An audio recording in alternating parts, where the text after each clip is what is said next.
So my mom's in town. Mama is in town. So those monkeys are really creepy. I kind of like them. Look at the eyes, though. Welcome to the podcast. If you're watching on YouTube, make sure to hit the subscribe button and like this video, even if you hate it, just because it helps keep me going. And if you're listening on Spotify, hit the follow button so you can be notified every time a podcast drops. So my mom is in town. Yes, she is. And happy to be here. I know. She wants to come like once a month now. I do. Yeah. I want to know my I love you. I love you. Yeah. And I want to see you every time I see you. Yes. However, I adore my grandchildren. Right. And I want a closer relationship with them. Yes. I want them to know me. I want to know them. I feel like Alfie really knows you. I mean, Poppy's so young and she does know you, but I feel like Alfie, he sees you and he's excited and smiley and comfortable with you. Right. And I chalk a lot of that up to when he was born. I never put the child down. Yeah. Unless mom or dad took him away from me. Yes. And I think that's huge. I think those bonds last forever. Yeah. And I think they're wonderful. Definitely. So I think even when you went to the hospital to have Poppy, because it was COVID, I hadn't seen Alfie in a long time. Yeah. And was really nervous about how he was going to react.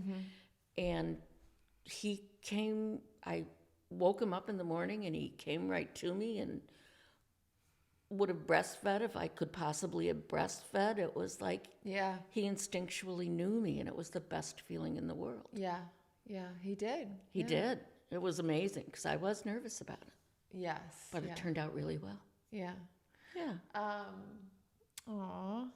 Everyone says you look just like him. Or he looks Alfie just like looks you. like me? Yes. Maybe it's the eye thing because Yeah. they're your eyes. And Alfie looks exactly like you did.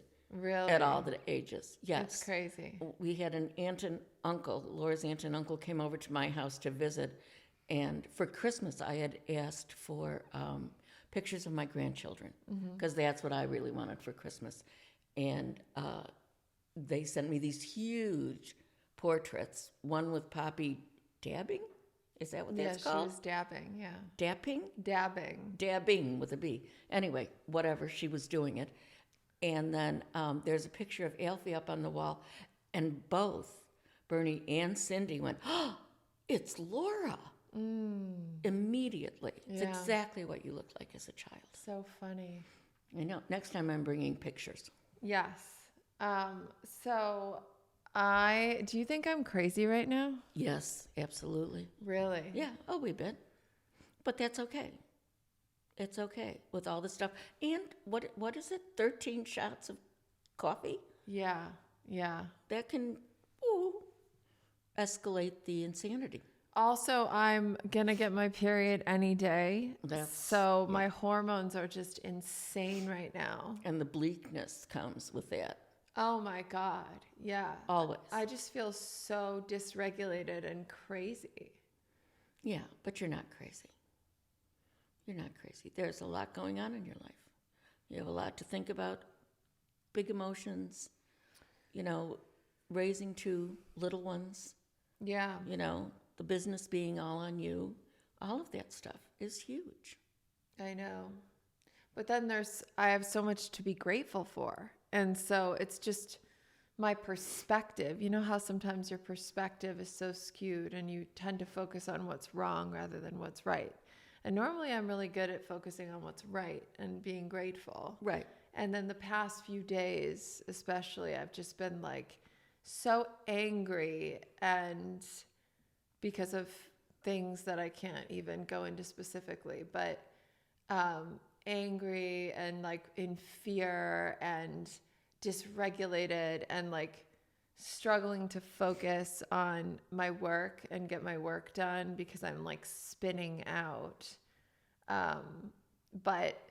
And then you have the thought of like, should I just check myself into like a facility, or should I just pretend everything is fine and then it will be fine?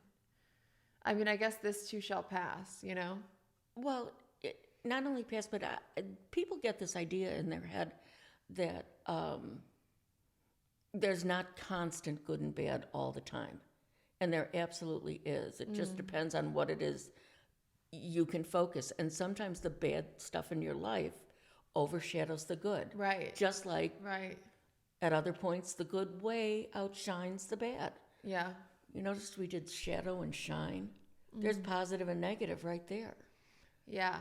Yeah, you're right. It's the way we think about it, the way we react to situations. But you're right. Sometimes, some periods of your life, it's undeniable that the negative sort of outweighs the Yeah. positive.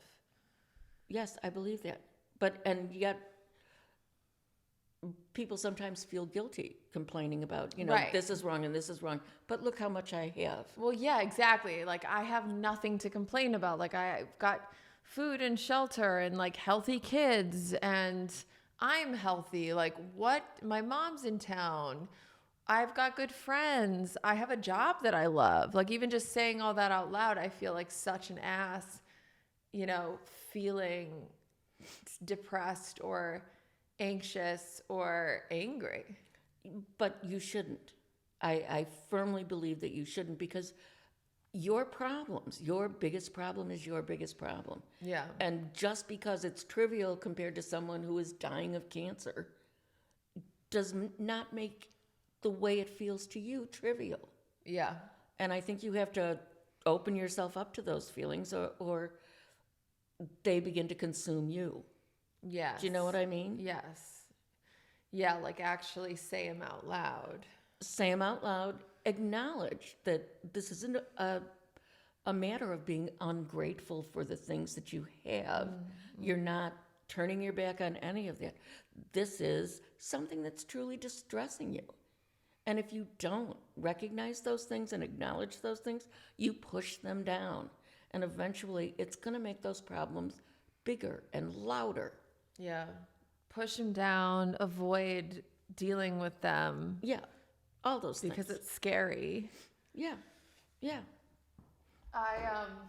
I went on Instagram and asked people questions. Oh, but so we're going to answer some questions that people asked for my mom. So we're going to do that.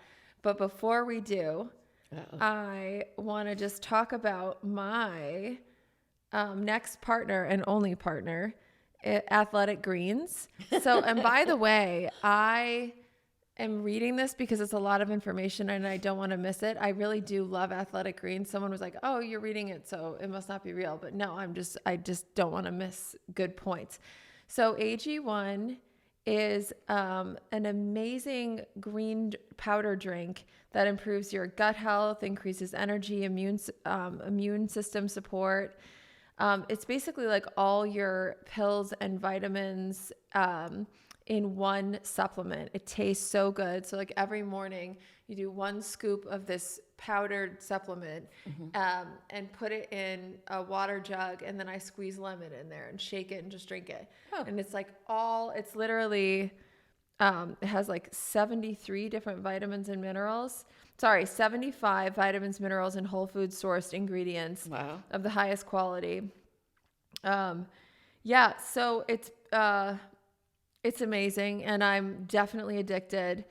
But it's funny too, because when I forget to drink it, I do feel a little more off, and I've forgotten to drink it the past few days that I've been spinning out. So I wonder if that's connected. Could be. Because I normally drink it every single morning, but I've just been like, Alfie wakes me up at 6 a.m, and it's just like, go, go, go. And I've been drinking too much coffee, which isn't helping anything. No. So it is funny that I don't feel as good when I don't drink it. And I have not been drinking it recently in the past few days. Okay, so the last thing I'll say about that is that you can get if you order Athletic Greens, you can get a 1-year free supply of immune supporting vitamin D. All you have to do for free, all you have to do is go to athleticgreens.com/idiotpodcast. Again, that's athleticgreens.com/idiotpodcast. And you get 1 year free supply of vitamin D and 5 free travel packs. So yeah, you just drink it. It's 1 cup a day, and it is so good. Healthiest thing you can do in under a minute It's powerful. It's good for your lifestyle. Just 1 scoop of powder mixed with water once a day. Gives you increased energy, mood support, making it easy to live your best life, bitch.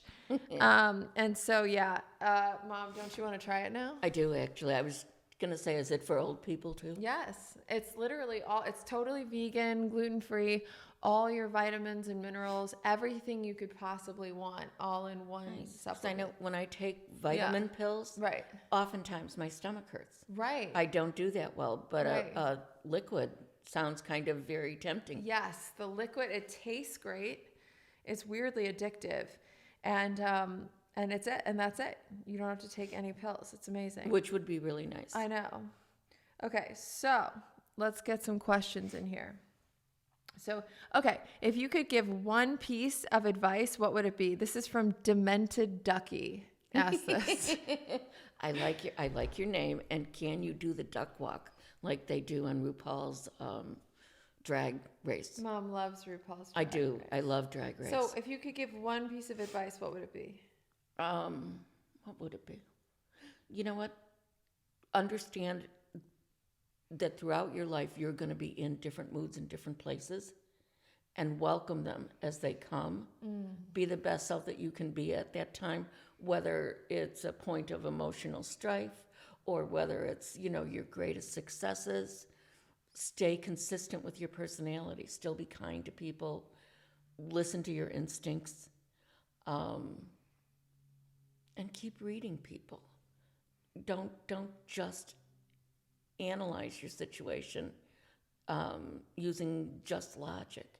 Use your instincts and give yourself permission to use your instincts and trust things that way. We always said, if you ever hear that uh-oh voice, run away. That was one of our many bizarre rules when she was a child. Yeah. That's all good, really, really good advice. So I'm just saying, accept yourself for who you are now and find the good in it and try to work the bad through. I like that. Like, just accept your situation as it is and know, too, that it's temporary. It's always temporary. Yeah. I've gotten, what's the best time in life? I don't know that there is a best time in life. I think it depends on what you're going through and who you're with and so many other things. The best time in life can be anywhere and often repeats. I like that. How did your mom deal with your addiction? Was she supportive? I don't know that I knew about the severity of her addiction, mostly because she was 3,000 miles away. So when she was in the throes of it, I really didn't know much about it. But I think she's amazing in so much as she's conquered it. She's found herself sober for 11 years? Yeah. 11 years, day before Halloween. Yeah, October 29th. Oh, 2 days before Halloween. Okay. But I think that's amazing. And I think you have to cure yourself, I think. I don't think I wouldn't have mattered if I tried to fix her. I remember when I called you saying I wanted to get sober, and I was like 23 or something. Yeah. And you were like, for every month you get sober, I'll send you a new pair of jeans. It was like a new pair of jeans or a new pair of shoes. It was, something was like- completely ridiculous. Yeah, and you were like, I'll send you a new pair of shoes every month you stay clean. I would never have sent you a new pair of shoes. It was something. It was It like definitely jeans. wasn't. Was it jeans? Might have been, because It you was- used to steal your sister's jeans. Okay, yeah. Was Laura a difficult child? She had her own peculiarities, but difficult, no. She's got a low tolerance for pain. So one time literally she had a stomach ache and we ended up at the emergency room because we were sure that she was having an appendicitis. She has always been a tad dramatic. I don't know if any of you realize that about her. But she was always fun and creative and did all sorts of wonderful creative things, invented games, and she and her best friend Maggie would like murder each other out in front of the house and ask people walking by if they could make them a victim. Well, we made horror films, is what she means. Yes, they did. Yeah. But always creative, always fun, and always individual and funny. Very funny. I remember sitting at a bruncheon after a funeral, and there were these buns that had a little stripe right in the middle so that it kind of looked like a butt. And we had been talking about this one cousin who was actually going to her child's school when the child had a bowel movement to wipe their butt. And we all thought that was just ridiculous, so funny and so ridiculous.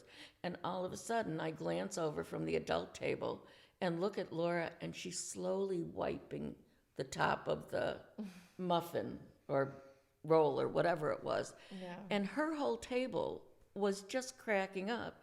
And I looked at my sister, and she looked at me, and we both said, we're at the wrong table. We want to be at Laura's table. It was a fun funeral. It's, funerals and wakes, the Irish people are good at those. Did you have a serious fight with Laura? What was that? You mean which time? Yeah. What was our most serious fight? I know. Yeah, I don't think we got knockdown dragouts. There were things that we kind of fought about, like her friend Jack calling the house 87 times a day. Yeah, but was that a serious? No, that wasn't serious. It was an irritant. When my mom was sick, and she had to go to the hospital for dialysis, and I think Laura had been out late the night before because sometimes I couldn't make it, so one of my daughters would go. And I get there to pick them up, and Laura's sleeping, and my mother is awake. I think that was the maddest I ever got at you. Really? Yeah. It's funny that I don't remember that. Well, I was probably drunk. No, you didn't smell of alcohol. Definitely not. But not to say that you didn't pilfer some pills from someplace. Yeah. Could have been. But yeah, that was my biggest fight, and apparently she never had her half of it because she doesn't remember it. Yeah, no, I don't. I don't have great memory, I gotta be honest. Let me see. What about one piece of advice you want your children to pass down to their children? Listen to the voice. Yeah. Even if you feel like you're being overly cautious, if somebody gives you that feeling, go with it. Listen to your gut. And I would also say, be careful of your heart and be careful of other people's hearts. Because that kind of stuff doesn't go away. It haunts you. Yeah. Okay. I like that. Talk about your ancestors. Well, mine are pretty easy. Both my mother's parents, let's see, she was the second generation born in the States, and they're from Ireland. And my father was actually born in Ireland. So our ancestors are pretty much Irish. Yeah. Irish Catholics, millions of children everywhere. Yeah. In the small town that my dad was from, Lewisburg, it was on the coast, and half of the children would be farmers and the other half would be fishermen. But because they were having 15 and 16 children, more like litters than having children. No, that's mean. I shouldn't say that. There would not have been enough for the family to stay where they were, and all prosper. And so they came here. Right. So my grandparents, under a little bit of a cloud too. There was something about IRA and my grandfather kind of being looked for. But they came here when my dad was 5. Okay. Yeah. Crazy. Yes. Let me see what else. What is your daughter happy? No. Some days, yes. Other days, no. I've been a nightmare. You know since what, you've been though? here. When she's sitting on the couch and Poppy comes up and says, hug, in that little tiny high voice, Fuck. she's happy.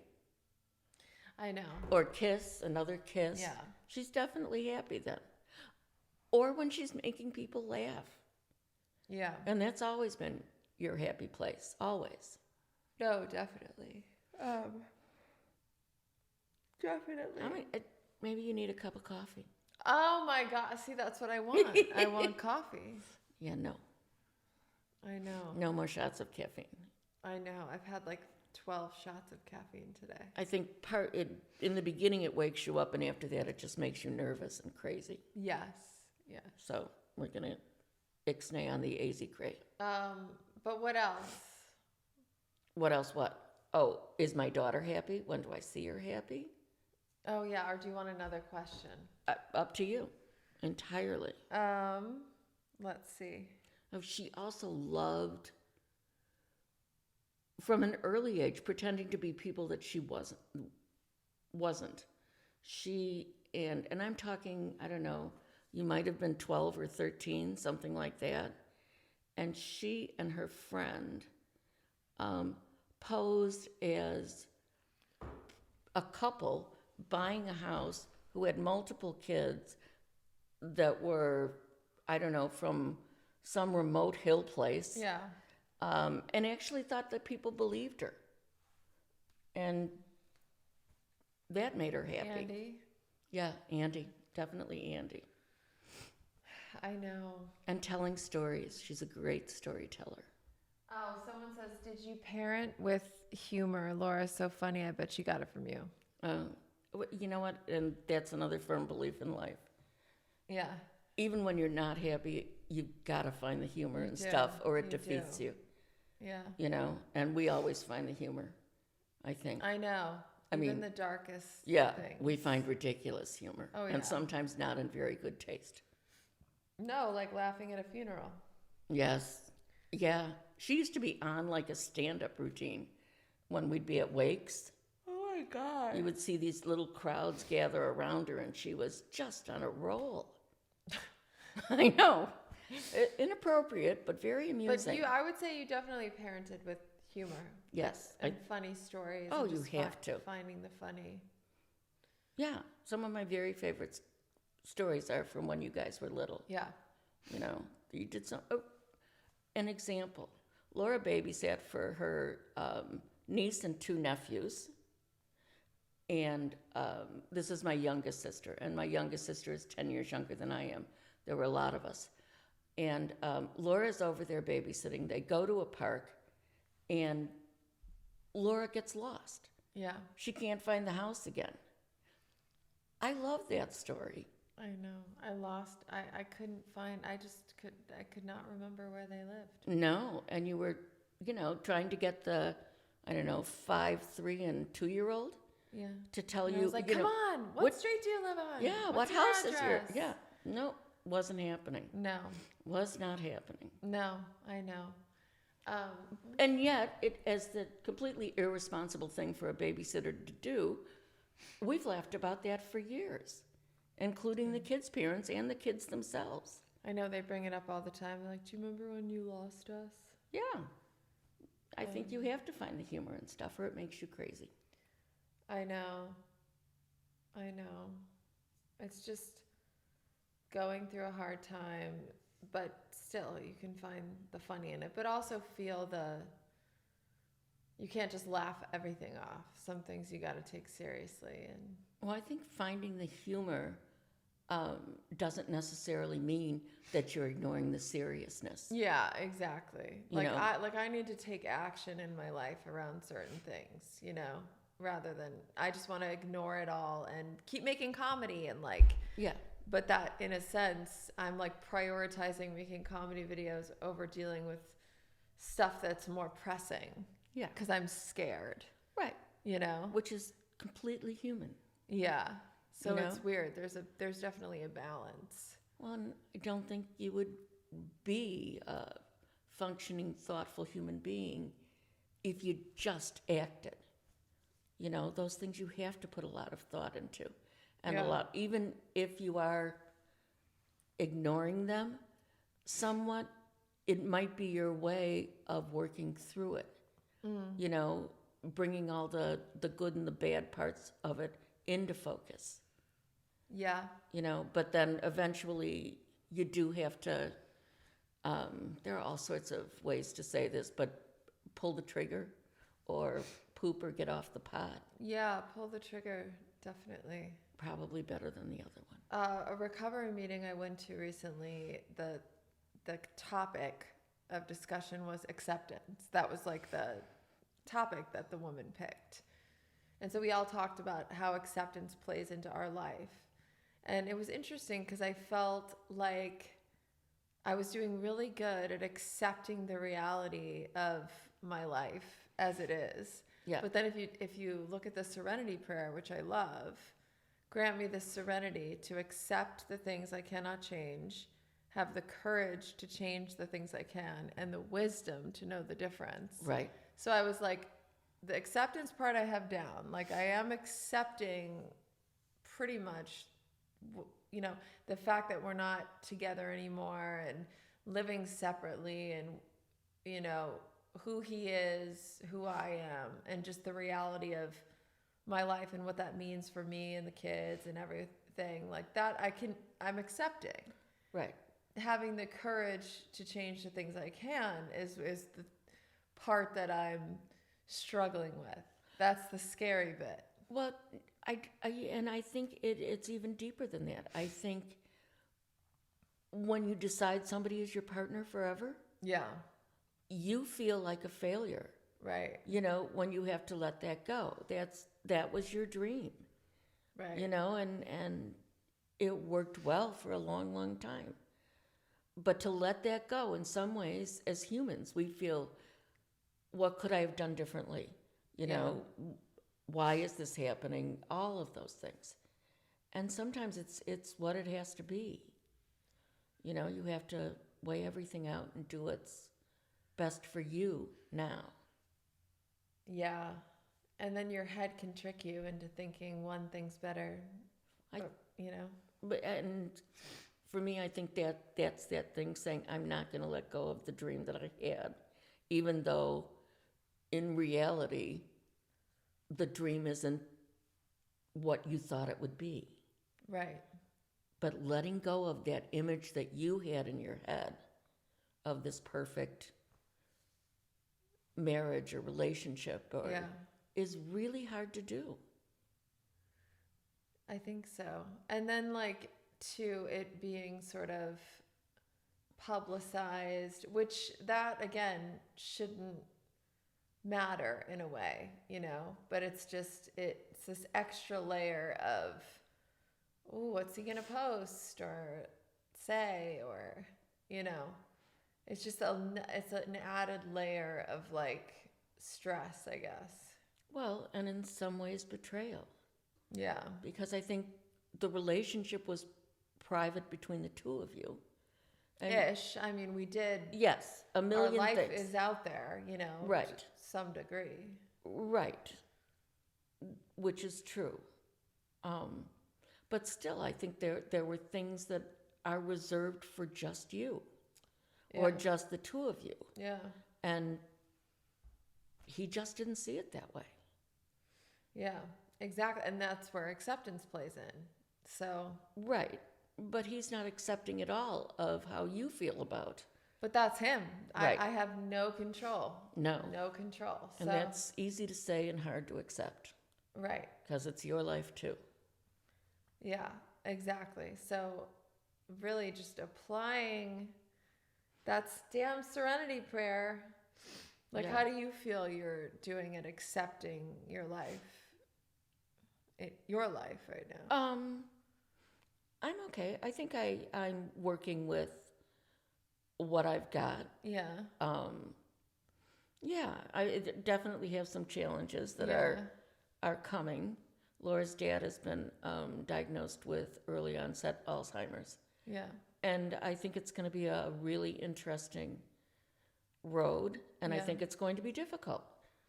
but I think I'm accepting it. I'm not Yeah. going to desert him or leave him, or even though the first time I tried to take him for a brain scan, he was convinced I was driving him to Canada where I was going to throw him in a cell and lock it and then leave, Yeah. which, never that's not part of our reality at all. So I think it's going to be very challenging. And yet it's also funny. I mean, there are funny moments. I don't mean it's funny. Yeah. Like if I said, you got something on the tip of your nose. And he said, you want me to tickle my nose? No, there's something on the tip. You want me to tickle your nose? No. No, that's, I mean, he comes up with rather bizarre things now. It's crazy that because the long term is there, but when we were on the phone last time you were here and I called him to remind him what time you'd be at the airport, Yeah. like 8,000 times I had to tell him. He's like, now what time is mom going to be there? And I'm like, 1 a.m. And he's like, 2 minutes later, he's like, so wait, what time is mom going to be there? Like, Yeah, short term the is short term is gone. Yeah. So obviously he's not going to be my ride home anymore. Plus he ended No. up going to the departures instead of the arrivals, which makes it hard to hook up at the airport. But we're smarter now and we won't make that mistake again. Yeah. So is he agreeing at all to do any of the brain scans or We have memory missed clinic? 3 appointments. It'll be a year in May. May 1st, we have our next appointment. It's at the place he's agreed to go to. But it'll be a battle, Yeah. when it comes right down to it. I'm sure Right. he will find reasons that, this can't possibly be good for him, or, Yeah. they're trying to control him, Right. all sorts of, but we'll work through it. Which that one woman said was pretty common with people with dementia, Yeah, to be sort of paranoid at times. yes, and a larger degree of hostility, Right. and that's a bit on the odd side, Yeah. because he was a conscientious objector. He would never hurt anybody. He catches flies and brings them outside. He's never been an aggressive type person. Yeah. So when little bits of aggression come out, it's kind of shocking. Very different person Yeah. than the person I've been with for how long? Oh my god. Long time. Since high school, 15 Yeah. years old. Yeah, Yeah. yeah, since 1960 something. So a long time. Yeah. I've been with him for about 50 years, Wow. but a different person now. So it could also be interesting. But you said he's also like more childlike too. Oh, absolutely. Yeah. One of the things that we do is at night we'll play card games or Yahtzee or whatever. It's good for your brain, to engage in stuff like that. And he's taken to, like, if he's throwing dice, he's shaking them a lot, and then he's rubbing his hand in his hair, and then he's letting them go. He's coming up with all these, like, little kid ways to do something, where it looks really cool, and it just amuses him no end. Oh, So there's that childlike joy, I love that. which I think can be a positive part Yeah. of it. And he said he was going to miss you.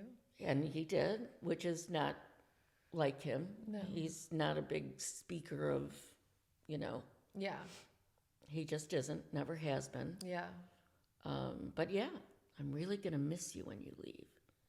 I'll be back in 6 days, Yeah. Well, we got to get back to the kiddos, but this was a fun chat. Oh my God, it's over? It's over. How could it be So over already? Normally, my podcasts are only 20 minutes, and this one is 34. I think I talk too much. It's okay. You It's should okay. screen the people you have on your podcast. I think when I have guests, it will go longer. Yeah. When it's just me, Yeah. 20 minutes is nice. It's a nice little 20-minute rant. Everyone's got a busy life, but this is I want to say this is the last podcast like with this setup. I want to start having guests way more regularly and have my friend Chris film it, up the production a bit. So we don't have to both be like this, Yeah, so touching forward. yeah, foreheads. one mic, because I've realized I'm happier when I'm around other people.